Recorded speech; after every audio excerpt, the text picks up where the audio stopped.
Subscribe to our YouTube channel and press the bell icon to get the latest updates. Hello and welcome to ThePrint. We have with us today Dr. K V Subramanian, the Chief Economic Advisor in the Finance Ministry and someone who's been very closely associated with the reform process of the current government. Sir, thank you so much for joining us. I want to begin by asking you, sir, that it's been 3 decades since India brought in the 1991 reforms. How do you assess India's performance in these 3 decades and most specifically in this last 1 decade?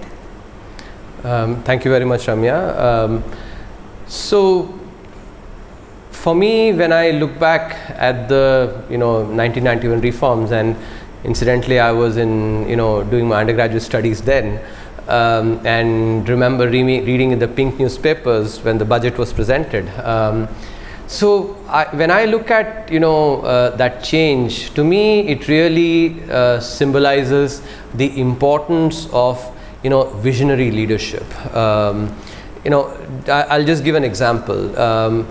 Take the 4 crises that India has encountered over the last 3 decades. The 1991 one, of course, then the 98-99 Asian financial crisis, the 2009 global financial crisis, and now the COVID pandemic. 3 of those crises, you actually saw leadership that was visionary. 1991, of course, reforms. 1998-99 as well, reforms and golden quadrilateral at a lower scale than 91, but yet still reforms. And again now as well, large scale reforms. In contrast, stark contrast, the 2009 stands out.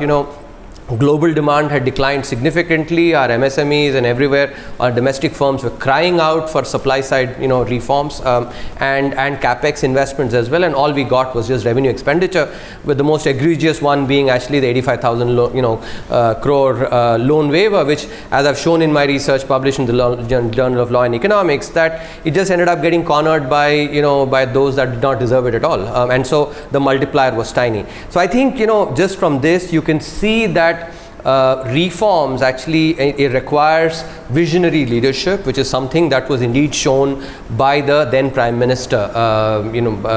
And the second point that I actually I make is that if you take the 1991 reforms, it was actually India returning back to its DNA.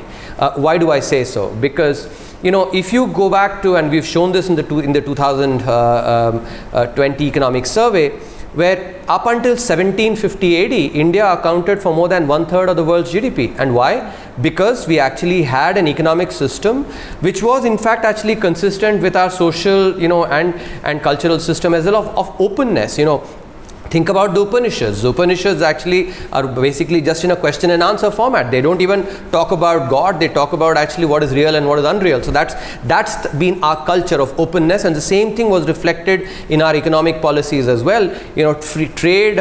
If you go and read Arthashastra by Chanakya, for instance, you find the same thing. So for 40-50 years, we basically experimented with this concept that was actually not consistent with our DNA. But 1991 we started getting back to our DNA of basically really respecting the invisible hand of markets.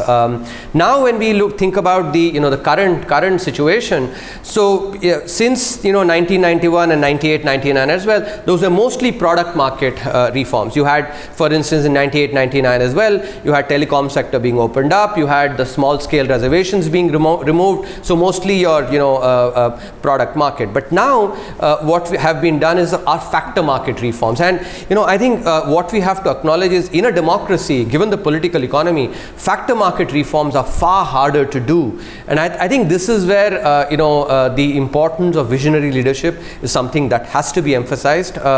When you put together the labor market reforms, the enterprise policy focused on private sector, which is India effectively coming back full circle from the first industrial policy where the commanding heights of the economy was given to the public sector, to now in this enterprise policy, the commanding heights of the economy being given to the private sector, recognizing its efficiencies.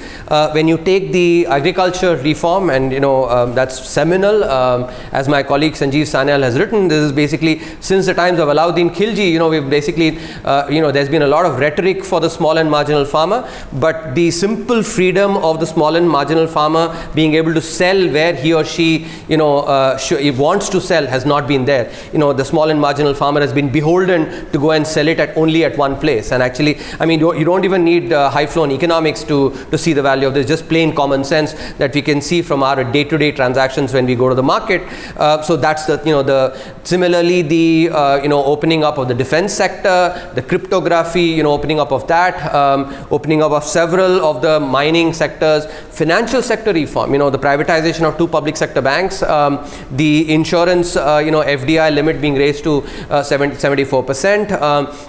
The creation of the bad bank and the creation of the DFI, and the DFI, especially in the context of the capex driven recovery that is being focused on. So when you take all that into account, again, I think, and I have absolutely no doubt that when history looks back at this period, history will indeed acknowledge that these reforms were on same ground in terms of being path breaking as the 1991 reforms. So how difficult will be the implementation of these reforms? When do you see these reforms actually showing their effect on the economy?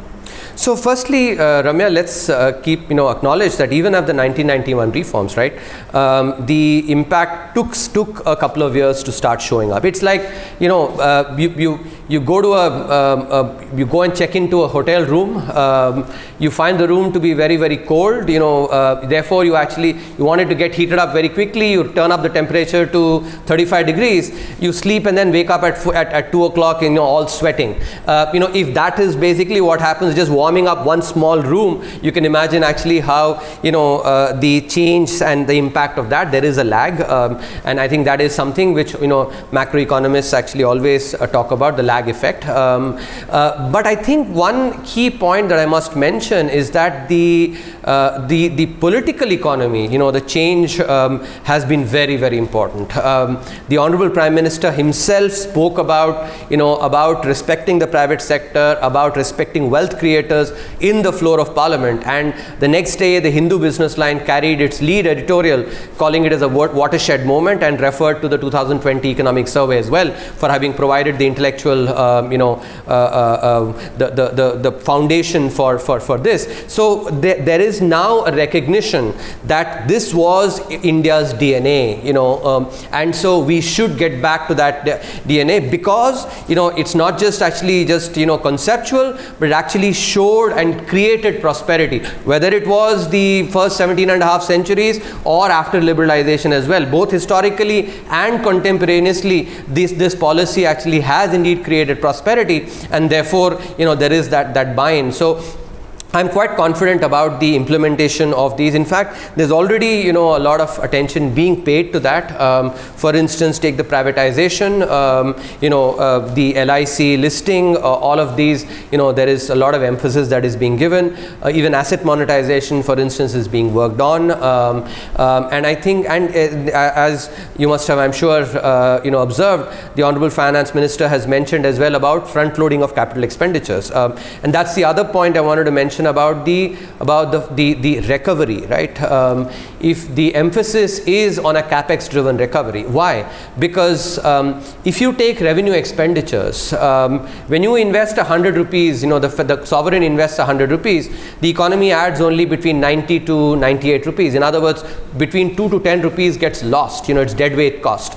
In contrast, when you invest capital expenditures, 100 rupees, you create 225 rupees in the same year and 450 rupees over the duration of the capital expenditure. Now, you're a smart woman, Remya. If you actually were to, invest your own money of 100 rupees, you would never go and invest it where basically you get only, 90 or 98 in return.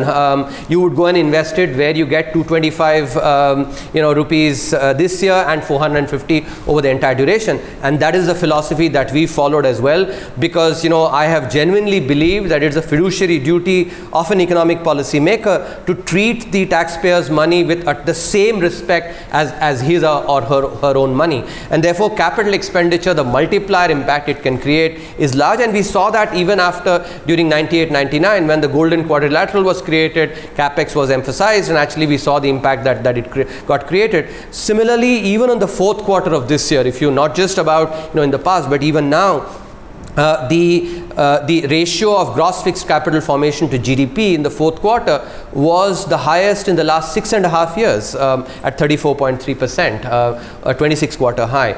And what was the impact of that? You had actually construction sector growing at 14.5%, which is very important in an economy like India because it creates a lot of jobs in the informal sector. And as a result, what you saw was that consumption grew by 2.7% after having declined for 3 consecutive quarters.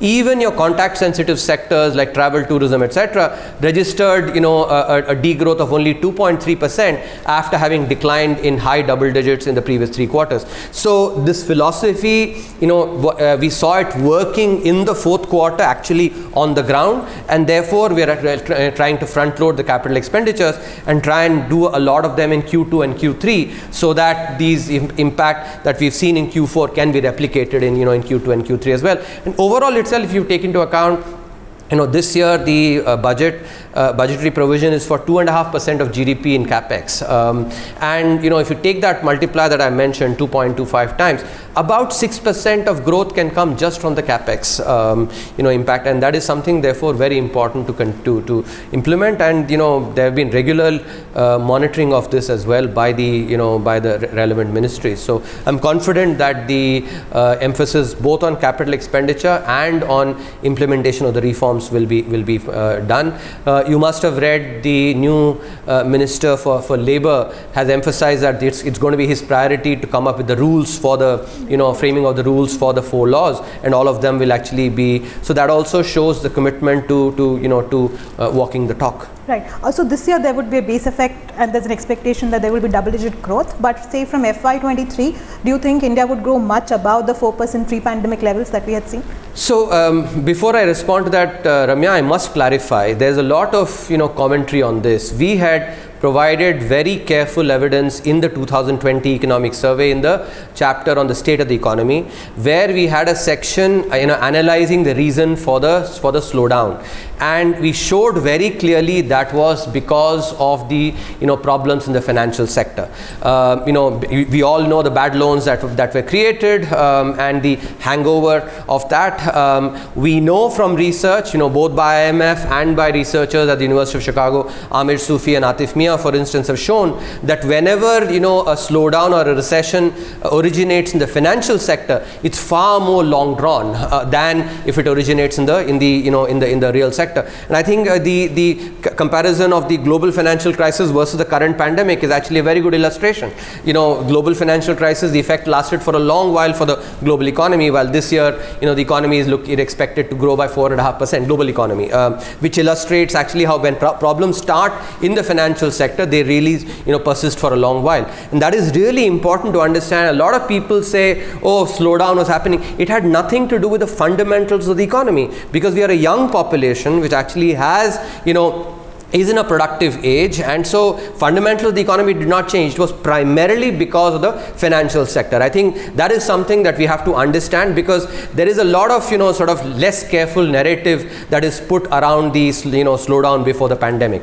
So now let me come to the so we've done our estimation for what is the growth rate likely to be, and macroeconomically we typically think about the investment rate in the economy and the incremental capital output ratio, both of which will get impacted because of the reforms and the capex driven push, because capex by one government itself doing it and the crowding in due to infrastructure investment, where we've shown the evidence in the economic survey, will push up our investment rates. And all these reforms that we've talked about, if you take privatization for instance, that's effectively assets being transferred from those that are not utilizing it as efficiently to those that can utilize it efficiently. If you take asset monetization, those are basically taking idle assets that are not contributing to productive activities in the economy, being transferred to those who use it productively. If you take similarly the export linked incentives, which basically emphasizes growth of SMEs, if you look at all the other opening up of sectors, all of those will have an impact both on investment and on enhancing productivity, in other words impacting the incremental capital output ratio. So based on that, actually our projection is that FY23 we expect growth to be between 6.5% to 7%, and then accelerate further as the full impact of all these starts manifesting. We expect the investment rate to come close to 40%, 36, 37%, and thereby growth to actually accelerate further as well. Right. Sir, coming to this, the Zero survey results were recently out. What does that mean for economic recovery? That's a good question.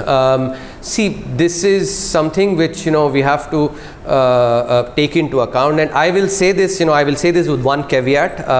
I'm a voracious consumer of this research, on epidemiology, but I'm not a producer.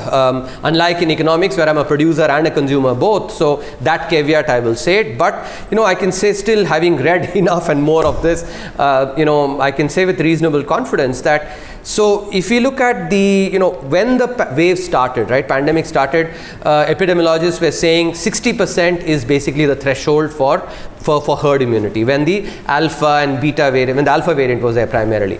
Now with the delta and delta plus variants, actually the epidemiologists are saying that if you need 80% plus for, basically, antibodies being there in 80% plus of the population for herd immunity to be achieved.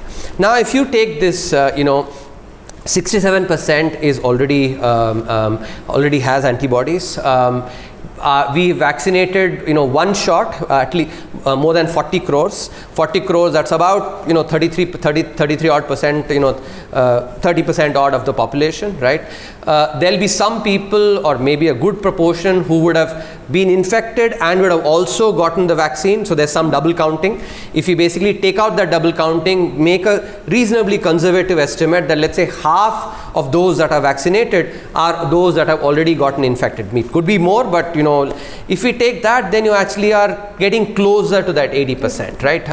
Now, I mean, as you can see, we are making estimations here. It's possible that it may be above 70%, in a very conservative, but maybe not close to 80%. But as our vaccination is proceeding, and we expect in August and September to, to proceed much faster, I think we will quickly be reaching the 80% threshold. The other point I want to make actually is, if you just take the urban population, which is quite important from the economic perspective, 67% of the population, almost 70% urban areas actually are already, have seroprevalence, right?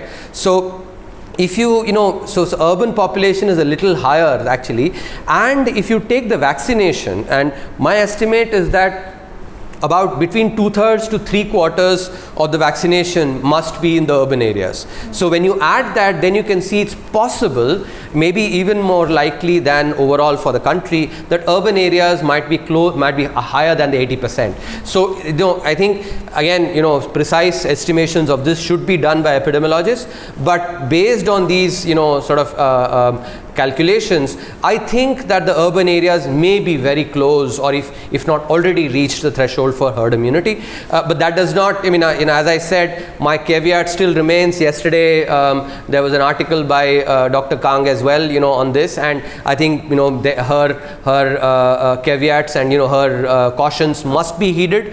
I am not the expert in this. As I said, I'm a consumer, but I'm making an assessment which actually seems to suggest that we may be close to herd immunity. And what does this mean for economic recovery? It means very, because as we have seen over the last year and a half, the economic fortunes, not only India but the entire world, has been inextricably linked with the pandemic.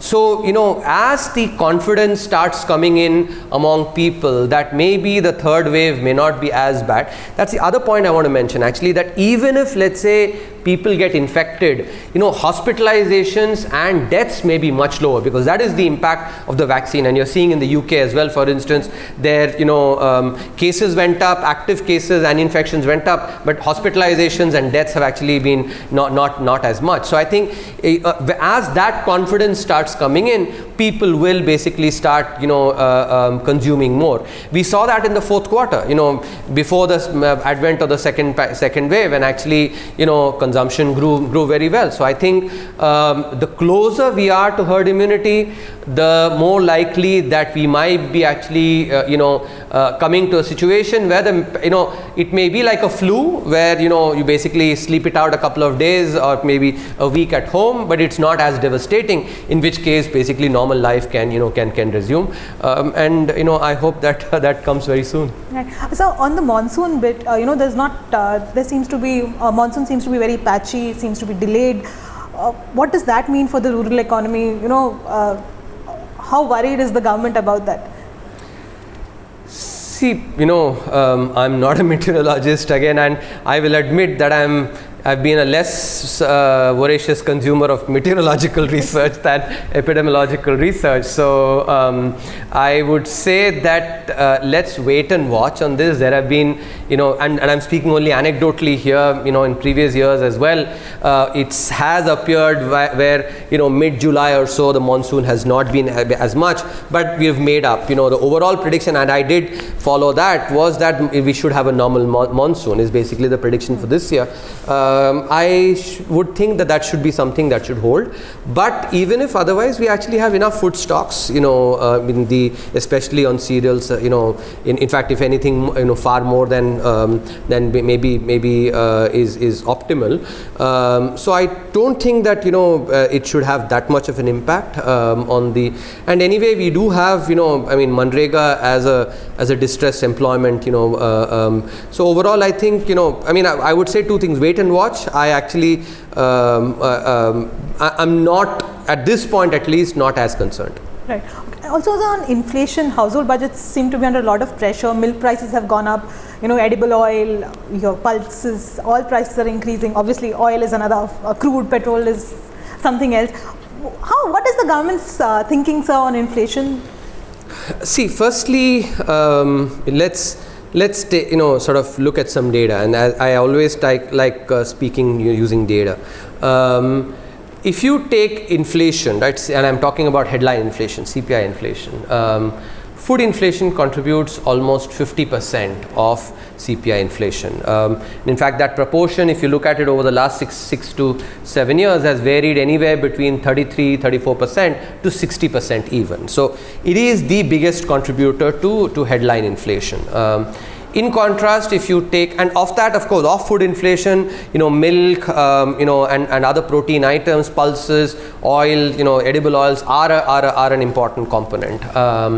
As for the crude oil, if you take petrol and diesel, its direct weight is basically about close to 3%, less than 3%, but there are second round effects, which is the fact that petrol and diesel prices, when they increase, transportation costs go up, which may increase the cost of production of firms, and as a result, the impact on inflation, headline inflation, may be higher. And there are studies showing that the first round and second round effects. First round is just the direct weight of petrol and diesel in the CPI basket, and second round is taking all this into account together. Are about similar. So if you basically then say overall, then considering the second round effects as well, the weight comes to about 6%. So as you can see, compared to food inflation, which is almost 8 times as much in terms of its contributor, the fuel essentially is not as big a contributor, just based on the data. That is all I'm pointing out here. As for the outlook for inflation, and this is something that I actually had mentioned after the May print had come as well, I do anticipate inflation. I did say that at that time that to moderate, and we have seen sequential momentum to have actually reduced. The print came out to be 6.2%, and core inflation is down. Let me explain what led me to make this prediction. Is that if you take the first wave, for instance, for 9 months the inflation was about 6%, and that was because of the supply side frictions that were that manifested during the first wave. During the second wave, the duration of the second wave has been much shorter. The restrictions have been heterogeneous across states and have been asynchronous in time as well. And of in almost all states, the essentials have not been impacted as much, and the interstate movement has continued. So when you put that together, you start seeing that that number one, the higher print now is because of the supply side frictions from the second wave, but they are not likely to last as long, and therefore I do expect that inflation will become range bound, either this month, or if not this month, the second month, should be, in other words, to be precise, either July print or August print. I do expect it to be below 6%. Is that the reason why the government has not acted on repeated calls by the Monetary Policy Committee on a coordinated reduction in taxes on petroleum products?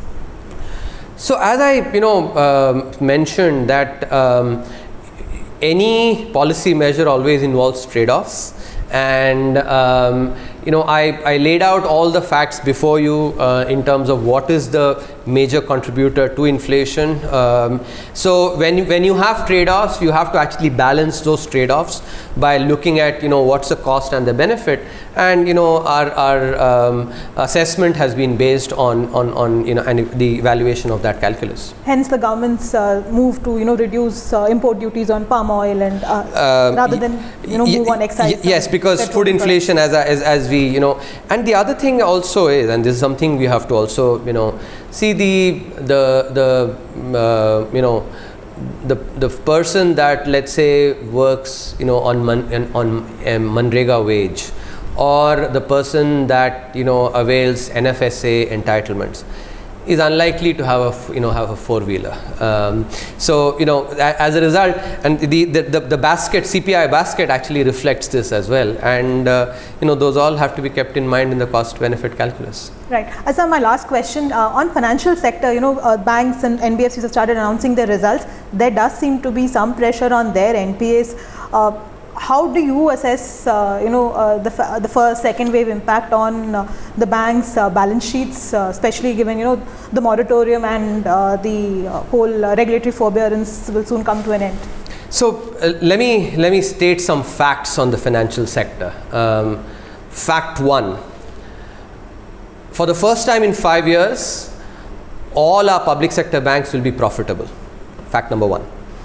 Fact number two: if you look at gross NPAs and net NPAs, for all the banks actually have declined. I don't have the precise numbers in memory, but I can give those numbers. That's fact number two. So bad assets have gone down.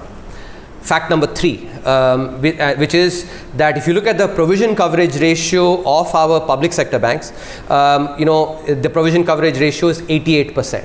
In other words, for every rupee of bad loans or losses that will come from the in the future, 88 paise has already been taken care of. That's the first line of defense. Fact number four: our public sector banks have actually raised 75,000 crores of capital directly from the markets, and I'm sure viewers know that stock markets do not give money to any firm that actually whose prospects look bleak. So the fact that they've raised 75,000 crores is actually testimony to the fact to the confidence that that is there in the financial sector. And fact number five: if you look at the CRAR, which is a capital adequacy ratio, at 14.4%, our banks are actually comfortably above the regulatory norm, which incidentally regulatory norm in India is 1% higher than Basel itself. So when you put all these facts together, what emerges actually, that unlike the doomsday predictions which were made both on the economy and on the financial sector, the financial sector has braved this much better, and also if you look at the likelihood of bad loans that will come, as I told you, the both lines of defense, which is that for every rupee of losses, up to 88 paise has been taken care of. the 12 paise of losses that has not been taken care of through the provision coverage ratio, that's when capital starts impacting. That's your second line of defense, where 75,000 crores capital has been raised and CRAR is up to 14.4%. So when you put the facts together, I think you can actually see that our banks are actually are profitable for the first time in 5 years, and they have the necessary first and second lines of defense to be able to withstand the bad loans that may come from the in future. And final point I want to mention is that from the month of January onwards, if you look at the non-food credit, the non-food credit has grown in double digits in the this calendar year, and which is also actually a very important aspect in a quarter where the GDP grew by 1.6%. For non-food credit to have grown in double digits is also actually a good sign. So these are all, I think, important facts that must be kept in mind. So government finances are in well shape to finance banks if as and when is needed, depending on. The government is very clear that we want banks to actually, our public sector banks, to stand on their own feet, and that is why while 20,000 crores was provided for, we encouraged them to go and raise money directly from the markets, because it brings a certain discipline, and that is very clear. So of course, as the owner of the public sector banks, the government is always there behind as the rock of Gibraltar, but we are encouraging the public sector banks to go and raise money directly from the markets, and thereby actually become disciplined on those aspects. Right. Thank you so much, sir, for taking out time and speaking to us. Thank you so much. My pleasure.